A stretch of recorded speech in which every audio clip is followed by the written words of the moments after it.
Bismillahirrahmanirrahim. Assalamualaikum warahmatullahi wabarakatuh. Waalaikumsalam. Sahabat AI, kita ketemu lagi pada kali ini dengan sahabat saya, Dr. Abdul Khair Ramadan. Saya tidak lagi memperkenalkan beliau karena sudah terbiasa, dan saya yakin pemirsa AI sudah menjadi akrab juga karena ini menjadi narasumber tetap kita di Ahmad Yani Channel. Kali ini kita akan membincangkan, kalau yang episode yang sebelumnya kita menyangkut masalah sah atau tidak sahnya proses penahanan Habib Rizik yang sekarang ini. Nah, yang sekarang ini kita mau masuk kepada mencoba melakukan eksaminasi lah, kalau bahasa kerennya. Betul. Bahasa kerennya eksaminasi atas putusan pengadilan negeri terhadap kasus rumah sakit Umi. Rumah sakit bagaimana tuh? Kita sudah sama-sama mengetahui, dan sempat kita juga membedah ya Ustadz pada proses awalnya bagaimana proses rumah sakit Umi ini. Terus yang kedua dia sudah diputus dan sekarang lagi upaya banding. Nah, menurut kita kalau kita mencoba mengeksaminasi, karena putusannya sudah ada nih, di mana letak menurut Ustadz, bukan kita, Ustadz yang sudah membaca, di mana letak putusan itu yang dianggap yang menyimpang atau apapun lah namanya, sehingga diajukan upaya banding, ya kan? Iya. Ya, pada prinsipnya Majelis Hakim Pengadilan Negeri Jakarta Timur yang memeriksa dan memutus perkara RS Umi telah mengalami kesalahan atau kekeliruan dalam penerapan hukum. Ada 3 catatan saya. Pertama adalah judek faksi Majelis Hakim PN Jakarta Timur melakukan analogi, menyamakan, memperluas suatu norma hukum yang bertentangan dengan yang dijelaskan oleh penjelasan pasal 14 ayat 1 Undang-Undang Nomor 1 Tahun 1946 tentang Peraturan Hukum Pidana. Nah, itu yang pertama. Kira-kira apa itu nanti ya? Yang pertama. Yang kedua adalah judek faksi telah salah atau keliru dalam memahami kesengajaan yang bercorak dengan sadar kemungkinan. Kesadaran kemungkinan. Ya, karena ini bicara teori ya. Pertimbangan hukumnya didalilkan bahwa Habib Rizik Syihab telah terbukti secara sah dan meyakinkan melakukan perbuatan yang mengakibatkan suatu akibat dengan kesengajaan secara sadar kemungkinan atau dolus eventualis. Yang ketiga adalah judek faksi juga salah menerapkan hukum dalam memaknai, dalam menguraikan, dalam mempertimbangkan delik penyertaan naming pasal 55 ayat 1 ke 1. Nah, ini 3 hal ini saling terkait, saling mengait, saling berhubungan, walaupun dapat dibedakan tapi tidak dapat dipisahkan. 3 hal ini adalah pokok yang sangat fundamental, dan saya sudah membuat keterangan tertulis sebagai lampiran bagi tim advokasi Habib Rizik Syihab sebagai bagian dari memori banding ke pengadilan tinggi. Kalau tidak salah, Ustadz kan salah satu juga ahli yang dihadirkan di sidang ya, di samping Refli Harun ya. Betul. Nah, mari kita bedah ini, namanya kita eksaminasi lah ini. Kita melakukan eksaminasi walaupun ya kita berdua ya kan. Tadi Ustadz menyatakan ada 3 kekeliruan fatal tersebut ya. Yang pertama adalah menggunakan tafsir analogi yang memperluas makna ya kan, pengertian dari pasal 14 ayat 1 tersebut. Yang tentunya adalah menyebabkan huru hara ya kan, keonaran di kalangan rakyat. Di kalangan rakyat. Padahal kan ini sudah ada tafsir. Secara itu tafsirnya Mahkamah Konstitusi kan? Betul. Kan ada 2 ini ya Ustadz ya. Di samping harus kita lihat kontekstual pada waktu undang-undang dibuat, apa proses sosiologinya pada waktu itu, ada orang menyebutkan original intent ya. Original intent. Itu sudah jelas, itu nyata betul keonaran itu. Bahkan kalau saudara Margarito menyatakan itu keributan itu dari gang ke gang. Masif. Terjadi makar masif. Meluas betul, memang meresah. Dan apalagi pada waktu itu sebenarnya undang-undang ini kita baru merdeka beberapa tahun ya kan? Betul. Nah, menurut Ustadz apa yang mereka perluas ini di dalam proses ini? Makna keonaran di kalangan rakyat, bukan disebutkan keonaran di masyarakat. Keonaran di kalangan rakyat. Dalam penjelasannya itu jelas disebut mengguncangkan hati penduduk yang demikian dahsyat. Kemudian kekacauan itu termasuk pula dalam pengertian keonaran. Jadi keonaran memuat kekacauan. Nah, maksud daripada pembentuk undang-undang kalau kita melihat penafsiran secara teologis, inilah dalam bentuk melindungi kepentingan hukum negara. Jadi bukan kepentingan hukum individu bilangan maupun kepentingan masyarakat yang pada waktu itu baru tapi kepentingan negara. Staatsbelangen. Nah, itu cita hukumnya. Dalam rangka apa? Dalam rangka mengamankan proklamasi dan juga dalam rangka menghadang berbagai ancaman gangguan baik yang dari dalam maupun dari luar. Karena undang-undang ini diberlakukan di tahun 46. Ustaz ya, memang gangguan itu nyata. Bau apa yang disebut dengan agresi Belanda nyata. Nikah menumpang Inggris sehingga pemerintahan dipindahkan ke Jogja tahun 46. Lahirnya kan tahun 46. Dan pemimpin-pemimpin kita ditangkap. Banyak yang menyebarkan disinformasi. Itulah sehingga pada saat itu juga Bung Karno dan lain-lain itu dianggap diberitakan berita bohong kalau kata sekarang itu hoax, kolaborator Jepang. Banyak beredar uang palsu, uang golden kalau palsu kita dan lain-lain. Kalau kayak gitu apa yang dimaksudkan di dalam kasusnya Habib Rizik ini sehingga memperoleh perbuatan apakah? Kita kan perbuatan apakah yang telah dilakukan oleh Habib Rizik ini sehingga dianggap membuat keonaran. Nah, seperti itu. Sekarang kan begini kronologisnya. Habib Rizik menyatakan dirinya sehat. Iya, betul. Kemudian itu dianggap berita bohong karena berdasarkan hasil tes dia positif. Nah, pada satu sisi banyak pejabat-pejabat kita itu kan dia sehat, banyak pertentangan. Ternyata tidak, ya kan? Karena masalahnya bisa juga kita hari ini sehat besok tidak sehat, begitu kebalikannya. Atau positif negatif seperti betul. Itu. Nah, masalahnya adalah makna keonaran itu diperluas, dianalogi oleh judek fraksi, termasuk keonaran dalam hal ini adalah pertentangan perbedaan pendapat pro kontra di media sosial. Dalam hal ini menunjuk kepada YouTube media, media lain lah yang notabene itu dunia maya.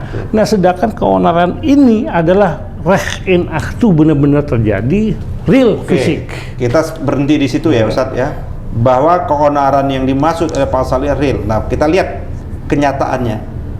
Pada waktu setelah Habib Rizik menyatakan bahwa dia sehat, terus dianggap saja lah berikut dia positif, kan tidak terjadi keonarannya. Di mana-mana kan nggak ada. Nggak ada. Nah, itulah seperti itu. Pertimbangan judek fraksi mempersamakan keonaran itu identik sama dengan pertentangan pendapat pro kontra di media sosial. Nah, itu kan bukan yang dimasukkan, yang diinginkan oleh pembentuk undang-undang AKUO.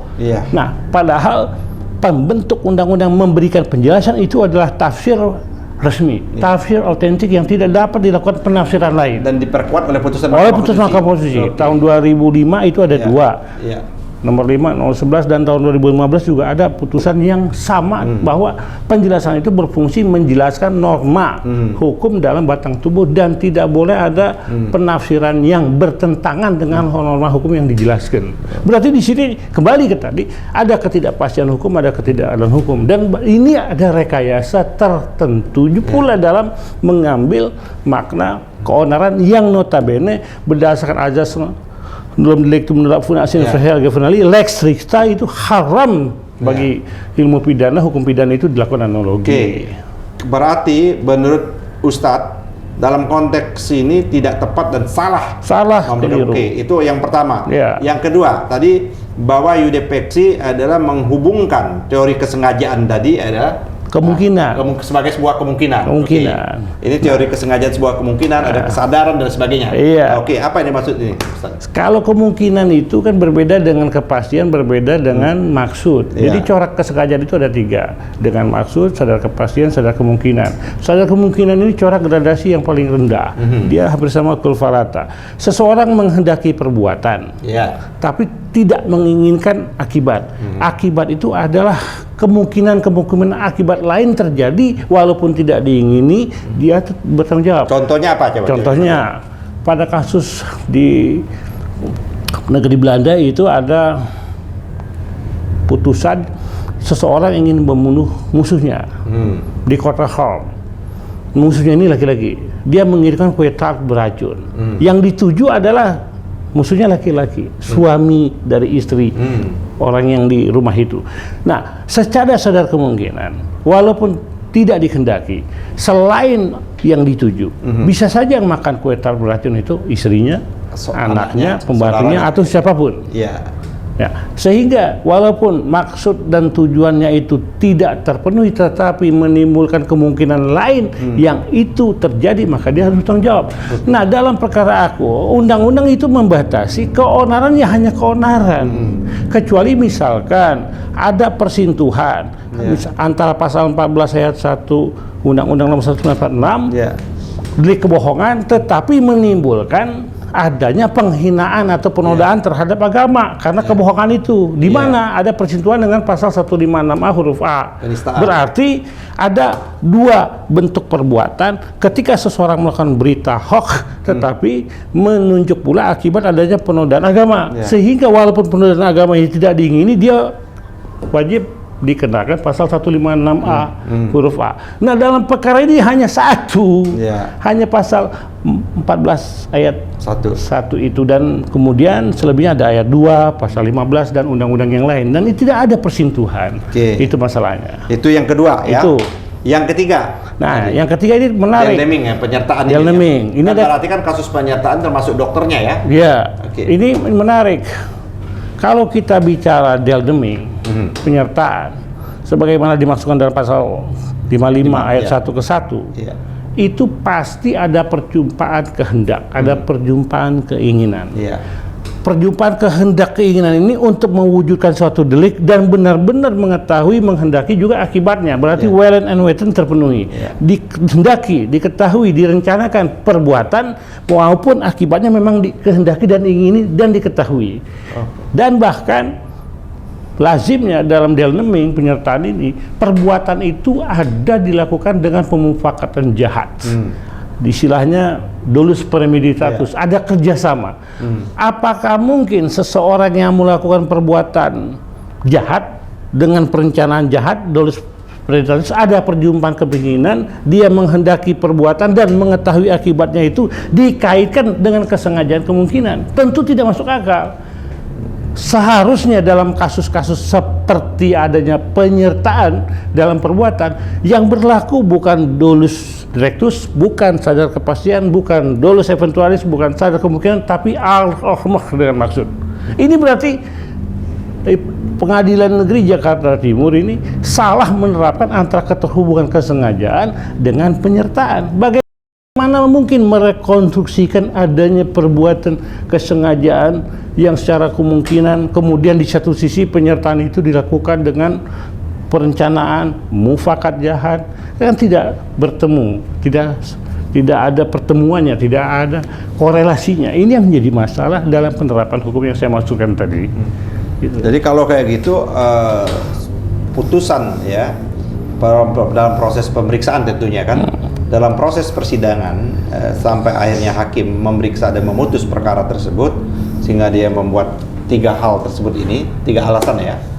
Tapi fakta-fakta di persidangan kan tidak nampak apa seperti bagaimana fakta. Saya tidak ingin mengatakan fakta-fakta. Bagaimana fakta-fakta persidangannya sendiri? Betul. Menurut doktrin, menurut ajaran ilmu hukum, bicara dolus premeditatus, pemufakatan jahat dalam kaitannya dengan del-naming, penyertaan. Nah, itu harus ada saksi yang melihat, mendengar, mengalami langsung bahwa benar terhadap terjadi pemufakatan jahat. Nah, itu tidak ditemui alat bukti yang menerangkan bahwa benar telah terjadi pemufakatan jahat, bahwa benar telah terjadi kerjasama untuk mewujudkan delik beserta keinginannya. Itu tidak terurai dalam pertimbangannya, dalam rasio definisinya itu tidak ada. Itu kan dalam pertimbangan. Di dalam fakta persidangannya tidak, setahu saya tidak ada. Tidak ada. Dan bahkan tidak ada bukti yang mengatakan. Dan bahkan kalau kita hitung-hitungan ya judik versi mengabaikan keterangan ahli dari pihak ini. Artinya kalau kayak gitu dia mengambil fakta bukti dari mana ini seperti dia dari ahli yang dihadirkan oleh jaksa. Ahli kan salah satu alat bukti. Saksi yang dihadirkan oleh jaksa yang kita nilai yaitu kualitasnya, kebenarannya diragukan. Karena jelas kalau bicara kesengajaan itu dengan pemufakatan jahat, penyertaan itu sebagaimana saya gambarkan. Dan yang fatal adalah majelis hakim itu menyimpangi azas fundamental lex stricta yang jelas-jelas melarang analogi. Iya. Jumhur ahli hukum pidana itu kebanyakan menolak, hanya beberapa, segelintir orang yang menerima keberlakuan analogi. Tetapi sistem hukum kita, karena kita menganut azas monistis yang menggabungkan perbuatan dan kesalahan, yang Slavs dan Joskul itu, kesalahan itu dikaitkan dengan perbuatan. Perbuatannya itu harus jelas sehingga menunjuk kepada perbuatan pemenuhan unsur, wederlichkeitnya itu harus jelas. Nah, kalau begitu perbuatan ketercelaan itu dalam hal keonaran ditafsirkan yang tidak sesuai dengan maksud pembentuk undang-undang, ini adalah penyimpangan dan ini adalah menyimpangi daripada larangan azas daripada analogi itu. Jadi kira-kira dalam proses banding itulah ya. Ya, bagi saya tiga itu. Saya kira tiga hal inilah yang dibantah tentunya. Iya. Baik oleh Habib Rizik maupun oleh kuasa hukumnya seperti itu. Kita dan sudah Ustadz Khair memformalisasikan, saya pribadi sudah memberikan keterangan ahli tertulis dan kita berharap betul sudah optimal. Sebagaimana kita harapan betul adalah benteng terakhir itu yang pengadilan.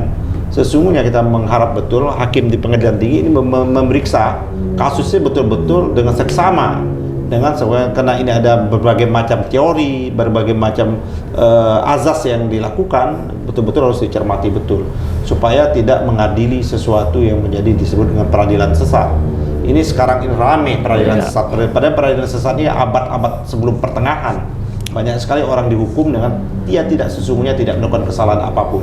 Itulah hakikat dari peradilan sesat itu. Kita nanti akan pantau sampai sejauh mana hakim-hakim ini bisa mengulas betul, akan mempelajari betul sebagaimana yang dikemukakan 3 pokok persoalan besar tadi. Seperti itu ya kira-kira harapan kita kepada Majelis Hakim Tinggi ya. Dan oleh karenanya ini pemirsa terutama mahasiswa fakultas hukum ini, apa yang dijelaskan oleh beliau ini hal-hal yang sangat fundamental, kawan-kawan, terutama di azas-azas pidana. Saya betul di dalam hukum pidana ini, pidana 1 nih kalau nggak salah dulu, azas kesadaran, azas kepastian, del naming, penyertaan. Semester 4 itu. Iya kan, penyertaan, ya kan, penyertaan pasal 55 itu ada ayat 1, ada ayat kedua, ya kan. Jelas kalau ayat 1 itu ada permufakatan jahat. Jadi ada permufakatan jahat sekelompok orang atau berbagai orang ya, merumuskan dan bekerja sama untuk melakukan tindak kejahatan atau tindak pidana. Yang ini yang di dalam fakta persidangan menurut sahabat saya ini tidak terbukti sama sekali. Oleh karena itu kita harap betul nanti pada putusan pengadilan tinggi ini untuk betul-betul dapat dipertimbangkan. Ada tambahan lagi Ustadz sebelum kita akhir? Ya, tambahannya saya terima kasih diberikan buku dari Dr. Haji Ahmad Yani. Ya, ini mantap ini, tebalnya ini. Wah, ini judulnya Sengkarut Republik. Jadi kalau sama yang kita bahas, Sengkarut Peradilan. Jadi ada fenomena yang perlu digali lebih lanjut dalam ilmu hukum. Kita perlu menulis bersama nih. Perlu. Sengkarut proses peradilan pidana, saya dapat sistem buku juga peradilan pidana. Ya kan, coba Pak Muhammad. Ya. Ini dapat buku. Ini tukar-tukaran buku kalau nih. kita bukan tukaran uang, kita yang luar biasa. Kalau memang hak beliau untuk dijadikan ahli, dapat juga buku dari beliau, metode penelitian dan teori hukum ini. Ini buat buku teks buat mahasiswa. Buat mahasiswa. Ini kumpulan-kumpulan beliau, ya kan, kumpulan keterangan ahli hukum pidana pada waktu dia menjadi ahli tertulis. Di peradilan tertulis seperti itu. Nah, ini yang ngeri. Ini ada fenomena cendekiawan muda muslim, ya kan, Dr. Abdul Khair, Syiah menurut sumber Syiah. Ini. Ancaman nyata NKRI.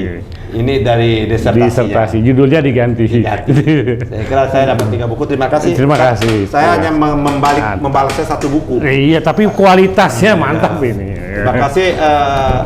Itulah ciri kaum intelektual itu, berbalas pantunnya buku dibalas buku, argumentasi dibalas argumentasi. Tidak boleh ada hal-hal yang bersifat adalah mengkriminalkan, apalagi menganiaya. Saya kira kita sampai di sini lagi.